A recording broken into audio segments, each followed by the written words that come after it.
The Sea Lion was constructed in Mayville, New York, at the northern boundary of Chautauqua Lake in Chautauqua County, by Ernest Cowan, shown second from the left in this photo. And here he is laying the keel in the fall of 1976. The ship was constructed of virgin white oak, cut from trees in Chautauqua County overlooking the lake, and fashioned by hand using the methods and materials common to 16th century British boat builders. It was a square-rigged vessel, a British merchantman, and was constructed primarily as a tourist attraction and for sailing on Chautauqua Lake. There were some modifications for present-day use. For instance, the previous picture showed concrete being poured into the hull of the ship for ballast. A gun deck was added to the stern, and floor was laid.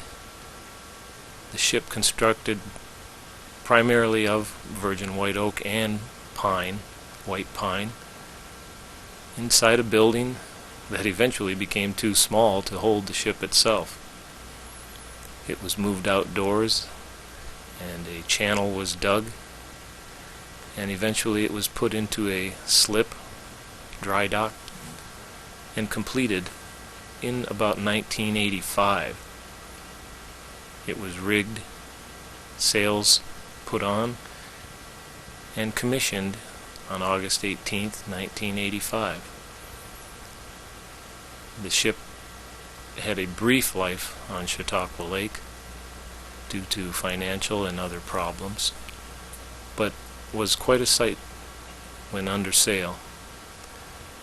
It was eventually sold in 1992 to a firm from Buffalo, who transported it overland after cutting the higher portions of the vessel off in order to transport it safely under the electrical lines down to Barcelona Harbor on Lake Erie, where it was then towed to Buffalo. In 1999, the ship sank after an ice storm and remained there until salvaged by a volunteer group of divers and interested citizens in the year 2000. This is the initial dive taken by that group under the ice in March of 1999. We'll take a brief tour to inspect the hull, see what kind of damage has resulted from the sinking in the ice, and follow the divers as they record their efforts. The bowsprit was broken off,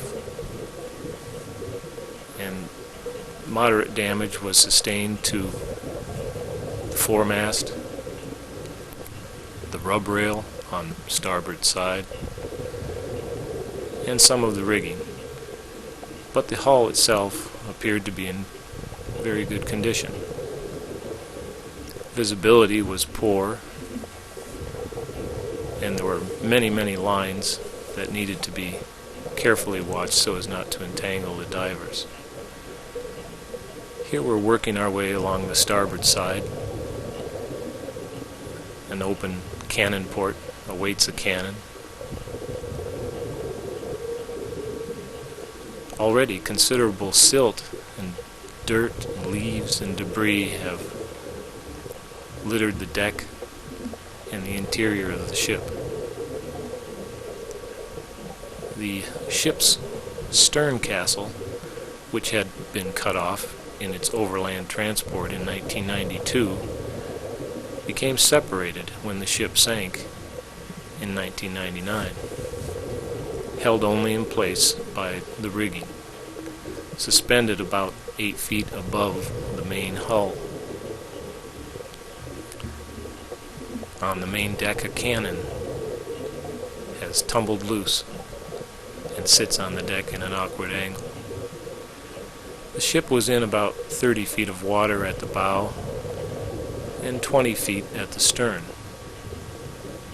although the stern castle was entrapped in the ice, half in and half out.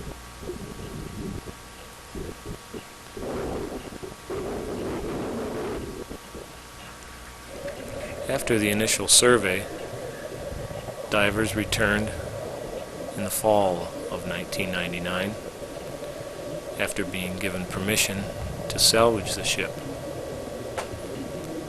They inspected it again and noticed a greater degree of debris built up on it, and now the presence of zebra mussels in small amounts.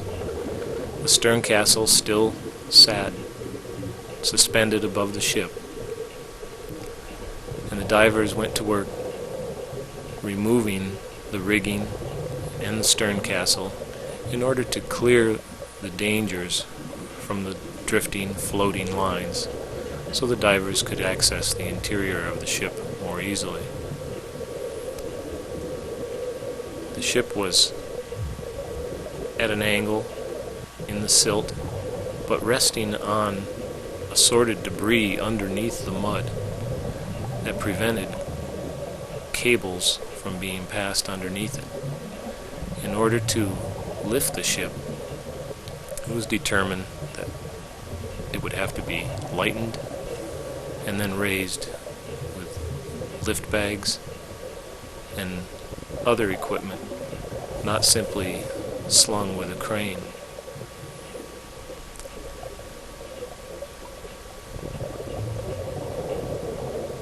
The broken foremast here shows how the effects of ice tore the mast backwards.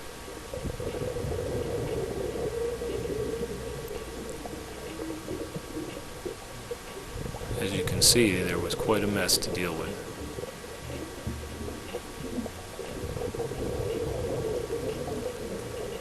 The divers determined that in order to lift it, the ballast had to be removed from the hold of the ship beneath the lower floor.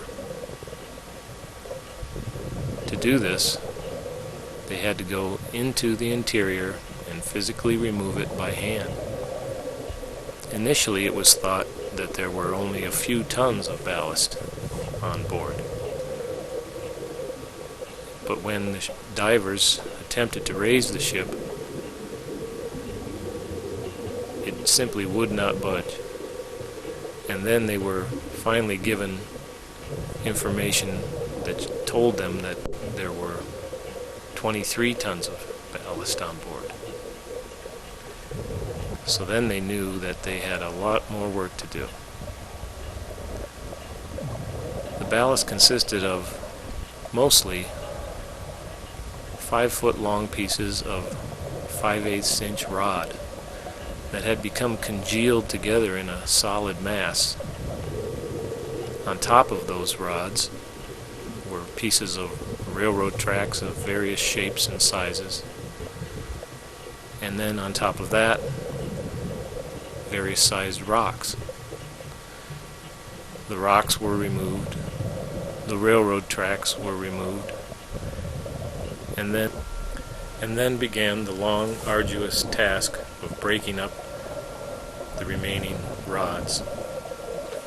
The ship was videotaped on the interior in order for the divers to memorize every portion of the ship, because all the work that was done in zero visibility. The minute divers started working below decks, all visibility ceased. It was like working in a large vat of coffee. Everything was done by hand and by feel. One diver would break up the rods, pass it to another diver who would simply carry it up to the main deck, place it there. Day after day, dive after dive, Hundreds and hundreds of these rods were removed. This portion of the video shows the various railroad track pieces that had to come out. There were 4 holes in the floor of the ship filled to the brim with these rods and railroad track pieces. There were also 2 ballast boxes, one on each side of the vessel, that held pieces of railroad tracks. Here we are at the stern with a shot of the various rocks on the surface of the ballast and some of the bars below. We come up to the gun deck and see the rudder arm, its lines hanging loosely. Some of the ship's construction can easily be seen here. Thousands and thousands of pegs were used to hold the ship's wood together.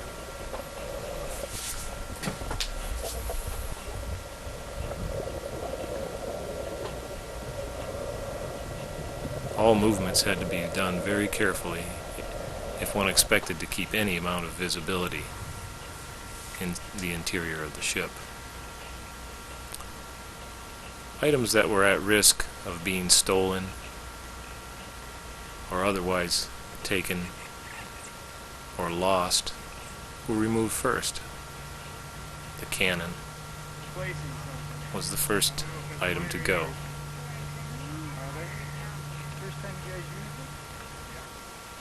It was a great sense of accomplishment simply to get that cannon up over the 14-foot wall that the divers had to work around on every dive. At first there was little or no equipment to help them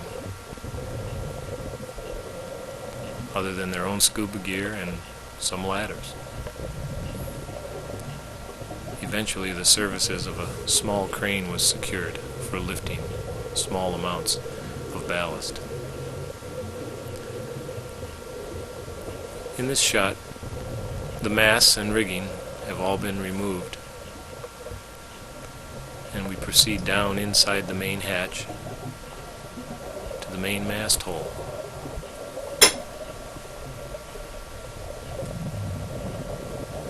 Being very careful, as you can see, not to stir up that ever-present silt. Here a diver is working in the hold, bringing out those pieces of rod and doing it very carefully for the camera so as not to destroy all visibility. There were over 3,000 pieces of that rod, and being congealed in a solid mass, the divers resorted to many different attempts to break up the rod into individual pieces, one of which was a air-powered chisel. Here we see one of the pieces of railroad track being removed. Each piece of railroad track was about 200 pounds and had to be brought up to the main deck by hand before it could be removed.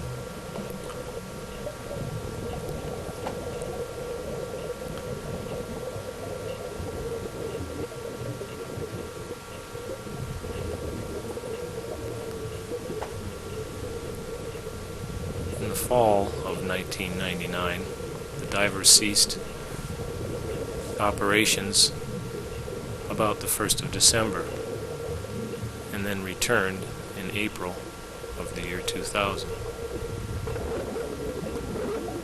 Slowly but surely the ballast was removed, a few handfuls at a time and a barrel full at a time. Here we see the small crane that was employed to assist the divers in removing the ballast. The ever-present 14-foot wall having to be dealt with. There was a corps of about 6 divers that worked on the ship consistently, assisted by 3 or 4 others who came and went. in a shifting cast of characters.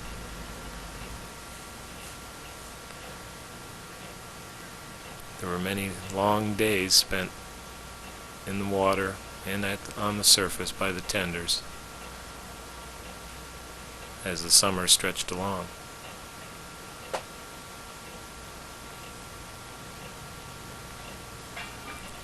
Working space was limited by railroad cars just behind the wall.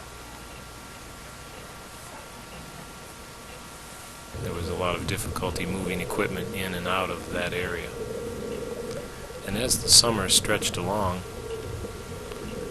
algae started to grow in heavy amounts on the sides of the ship in the shallower areas. The ever-present bass became our friends and companions on each dive. And eventually, the ballast supply dwindled, and plans were made to begin raising the vessel. The previous shot showed blue barrels floating underneath the deck of the ship that were part of the preparations for raising. Lift bags were secured, and small come-alongs were also secured in order to accomplish the raising. On the morning of July 16th, the divers began the long process of filling all the various airbags and barrels and making sure that everything was in place. Lines were secured, tightened. Everything was in readiness. And as the evening approached, the ship slowly began to move. The divers were unsure if there were holes in the hull. So when the ship came up, it was unknown whether they would be able to pump it out in order to complete the raising. As it turned out, the ship had no holes in its hull, the hull being very sound. It came up stern first, and then the divers had to adjust some of the lift bags in order to bring the bow up.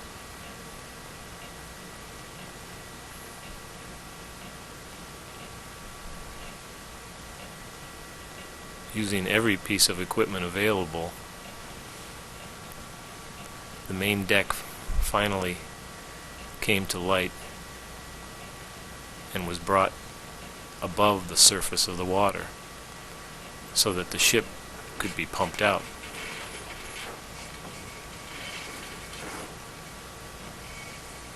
When the ship was pumped, it began to get lighter and lighter and less stable,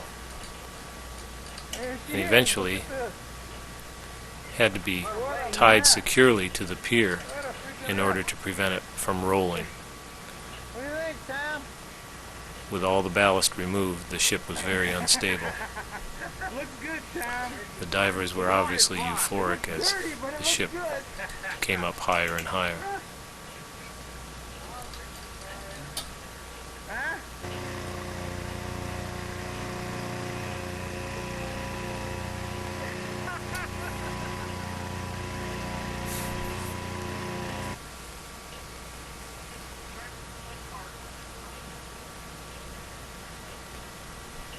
Even one of the two hand bilge pumps still worked after nearly a year and a half underwater.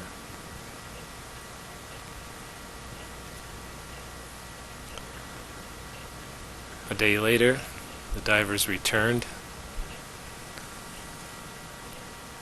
to bask in their accomplishment and then to begin the long, slow process of cleaning the ship.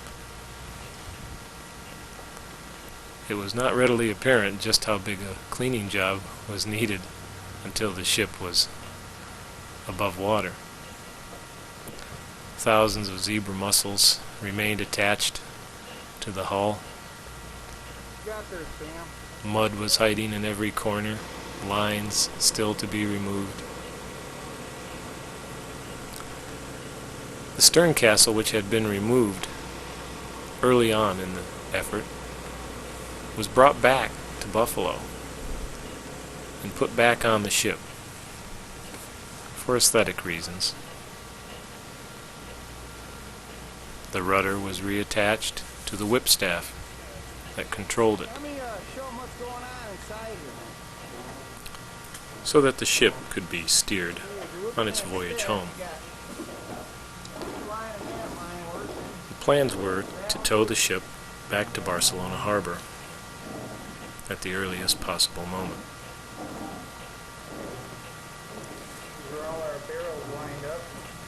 The barrels that had once been used to lift the ship now were filled with water and served as ballast to stabilize the ship.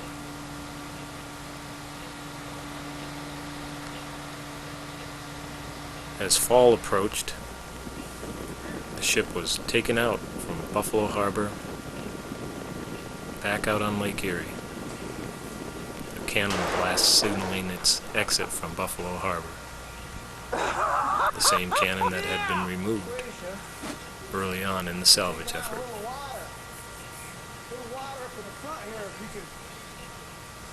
The voyage home was not the smoothest one.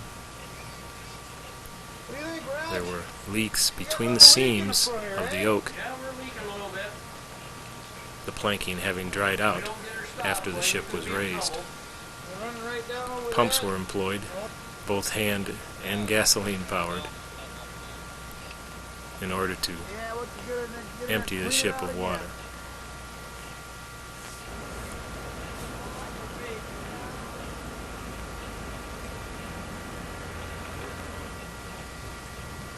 The voyage took the better part of a day, and the ship closed in on Barcelona harbor as the sun set. One final cannon blast signaling her arrival through the piers.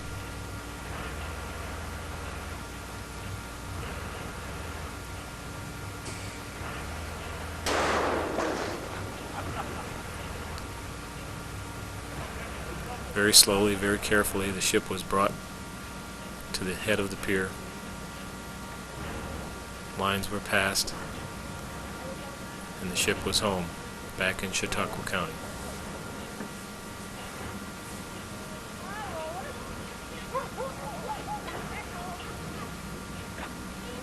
The fulfillment of the dreams of many people.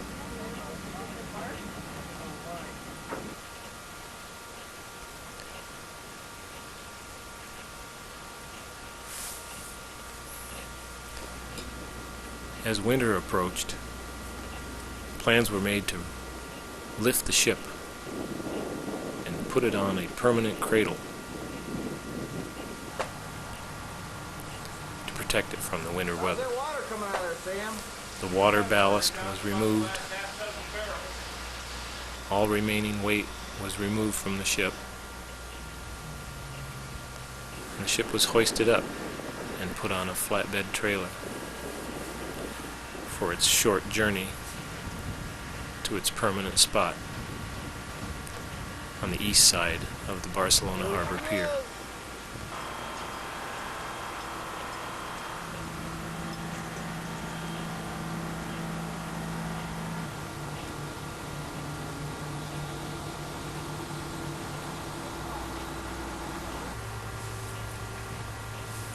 Slowly, carefully, the ship was backed into position and then lifted again and set in the spot that it will remain during its reconstruction.